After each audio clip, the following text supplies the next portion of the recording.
আসসালামু আলাইকুম বন্ধুরা, কেমন আছেন সবাই? আশা করি ভালো আছেন। আলহামদুলিল্লাহ, আমিও ভালো আছি। আজকে আবার নিয়ে চলে আসছি নতুন একটা রেসিপির ভিডিও।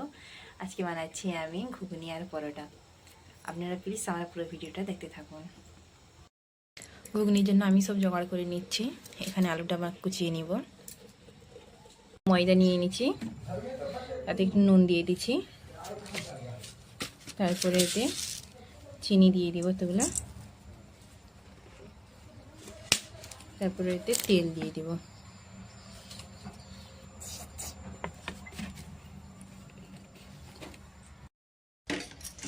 তারপরে এটাকে ভালো করে দু হাত দিয়ে মিক্স করে নিব।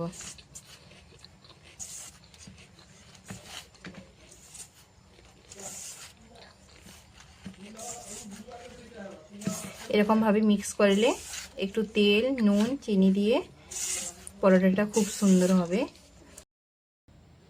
এই দেখুন, আটাটা আমার মিক্স হয়ে গেছে। এটা মুঠো করলে এরকম গোল হয়ে যাবে, তখন বুঝবেন যে আটাটা ভালো করে মিক্স হয়ে গেছে। আটাটা ছানার জন্য আমি এখানে জলটা গরম করতে বসিয়ে দিয়েছি। এই দেখুন, জলটা আমার ফুটে গেছে। এদিকে মটরটা সিদ্ধ করতে চাপিয়ে দিয়েছি। আটাটা এবারে ছেনে দিব, এই গরম জলটাতে দিয়ে দিব, কম কম করে দিব আর মিক্স করব। এইটা দিয়ে মিক্স করে নিব।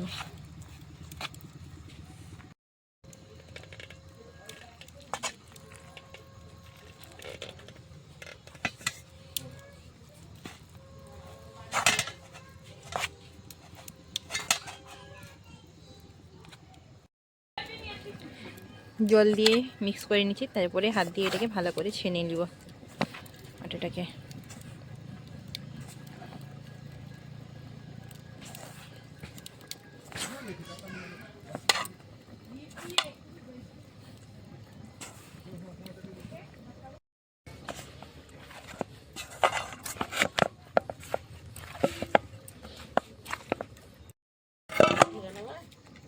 এই দেখুন, আমার পরোটার জন্য আটাটা পুরো রেডি হয়ে গেছে, ছানা হয়ে গেছে। এটাকে এখন আধ ঘন্টা ঢেকে রেখে দিব। আগানে আমি ঘুগনিটা করে নিব। এই প্লেটটা দিয়েই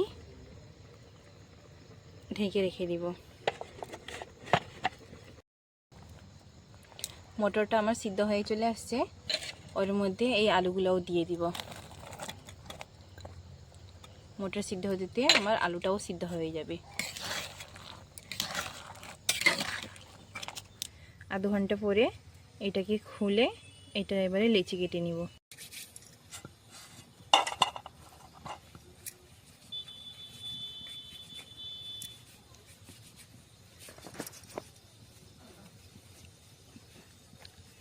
এইভাবে গোল গোল করে নিব।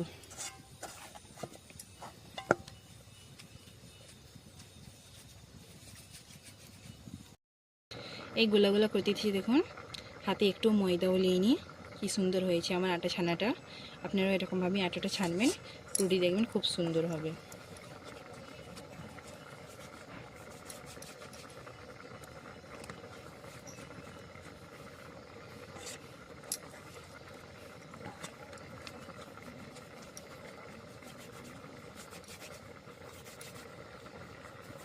এই দেখুন, আমার সবগুলা গোলা করা হয়ে গেছে।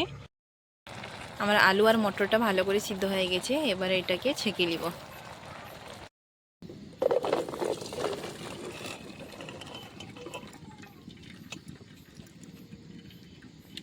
এবারে ঘুগনিটার জন্য কড়াই তেল দিয়ে দিব। তেলটা আমার ভালো করে গরম হয়ে গেছে। এতে পেঁয়াজ কুচি দিয়ে দিব।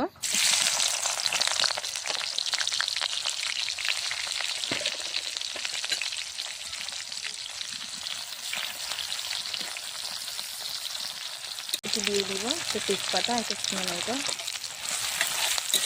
ঘুগনির জন্য কিছু মশলা রেডি করে নিব। আগানে নিয়ে নিব, এইটা আছে গোটা জিরা, গোটা ধনা ভুনে এটাকে গুঁড়া করছি। তারপরে নিয়ে নিচ্ছি এটা ধনা গুঁড়া, তারপরে নিয়ে নিচ্ছি হলুদ গুঁড়া, তারপরে নিয়ে নিচ্ছি জিরা গুঁড়া, তারপরে নিয়ে নিয়েছি লঙ্কা গুঁড়া, তারপরে নিয়েছি এটা লাল লঙ্কা, পেঁয়াজটা আমার ভাজা হয়ে গেছে। তারপরে দিয়ে দিব এতে 1 চামচ আদা রসুন।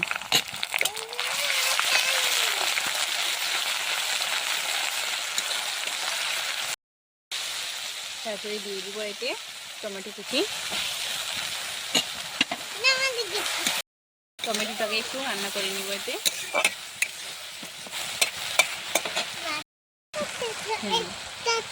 তারপরে এতে এই মশলাগুলো যে রাখছিলাম ওটা দিয়ে দিব।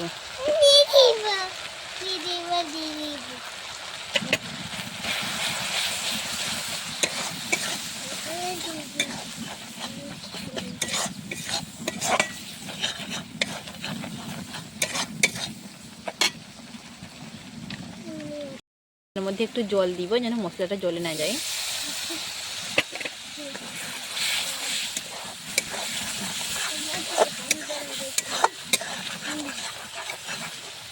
মশলাটাকে আমি ভালো করে কষিয়ে নিব। এখন মশলাটা আমার ভালো করে কষা হয়ে গেছে। তারপরে এতে দিয়ে দিব মটর আর আলু সিদ্ধটা।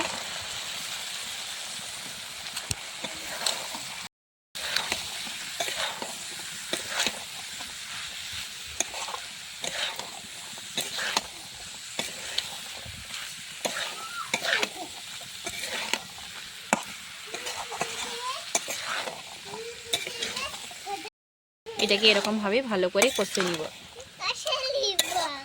তারপরে এতে নুন দিয়ে দিব, কম করে দিব। আমি মটর সিদ্ধর সময় নুন দিয়েছিলাম।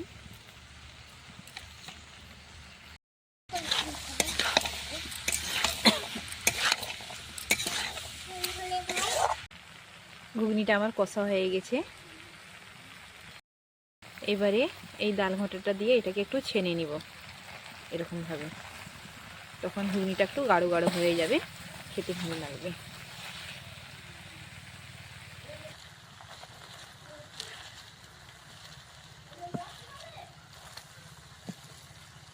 ছানা হয়ে গেছে ভালো করে। এটাকে একটু জল দিয়ে ধুয়ে দিব। তারপরে এতে জল দিয়ে দিব।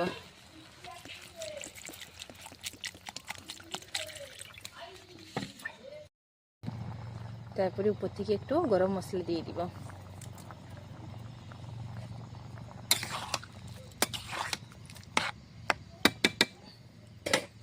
তারপরে ঢাকাটা দিয়ে রেখে দিব।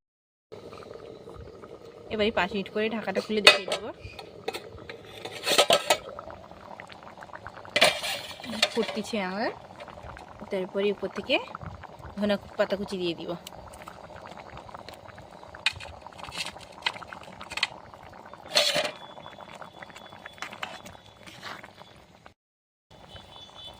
ধনে পাতাটা দিয়ে আবার একটু ঢেকে দিব।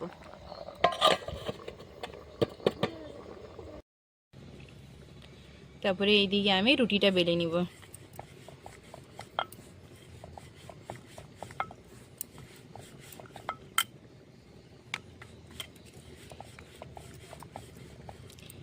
এর ভিতরে এখানে একটু তেল দিয়ে দিব।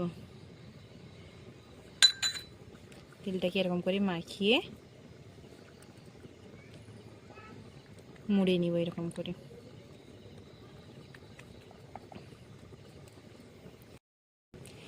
এরকম করে রুটিটার শেপ নিয়ে নিব।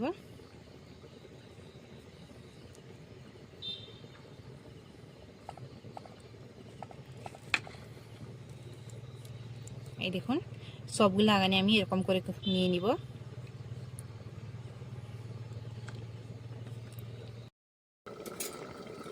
এদিকে আমি ঘুগনিটা দেখে নিব।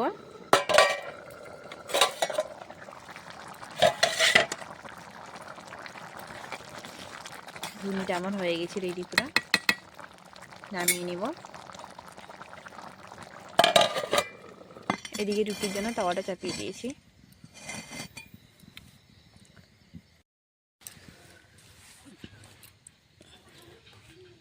রুটিটা বেলে নিব।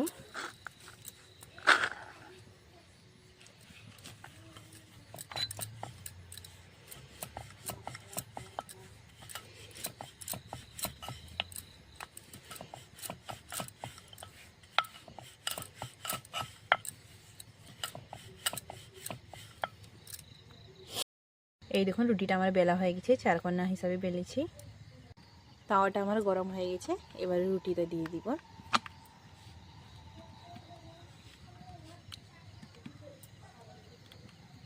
এদিকে আবার একটা রুটি বেলে নিব।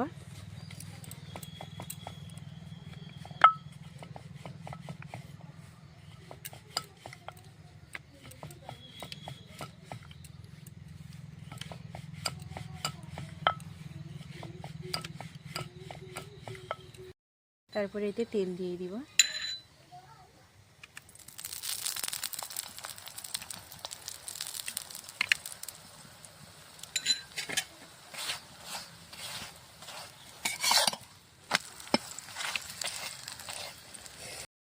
রুটিটা আমার হয়ে গেছে সেঁকা, তারপরে তুলে নেব।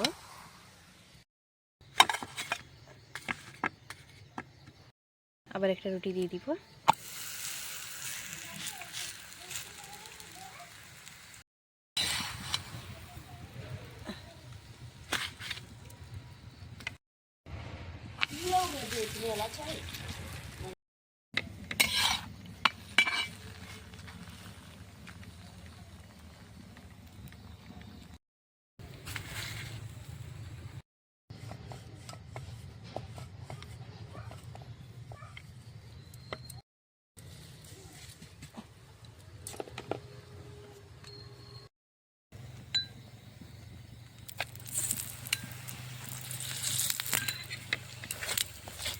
এই দেখুন কি সুন্দরভাবে রুটিগুলো ফুলতেছে।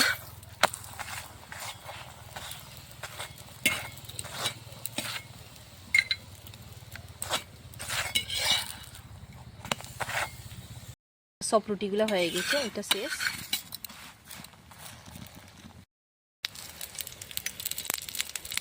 কি সুন্দরভাবে ফুলতেছে রুটিগুলো। আমার সব রুটিগুলো হয়ে গেছে। এই দেখুন আমার ঘুগনিটাও হয়ে গেছে, আর এখানে পরোটাটাও হয়ে গেছে। আজকে পরোটা আর ঘুগনি দুটো রেসিপি করে আপনাদেরকে দেখিয়েছি। প্লিজ আপনারা দেখবেন পুরো ভিডিওটা আর বলবেন কমেন্টে কেমন লাগছে। আর আমার ভিডিওটা যদি ভালো লাগে প্লিজ লাইক করবেন, শেয়ার করবেন, সাবস্ক্রাইব করবেন এবং কমেন্ট করবেন। Thank you so much.